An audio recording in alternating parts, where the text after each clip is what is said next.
terrible story this morning to share with you. Right now, a community is trying to process the death of a Hall County high school teacher who died after an apparent prank went terribly wrong. Atlanta News First Niamani Watson joins us now in the studio.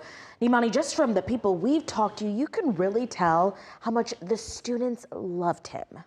Yeah, he really was well loved. Jason Hughes was a math teacher and coach at North Hall High School. Former and current students say this is such a big loss for their community. Now, over the weekend, students dropped off flowers, creating a memorial in front of the school building. Hughes died Friday night after 5 teenagers went to his home as part of a prank. The Hall County Sheriff's Office says the teens threw toilet paper on his trees. Hughes confronted the group. Officials say Hughes tripped and fell before being run over as the teens were driving away.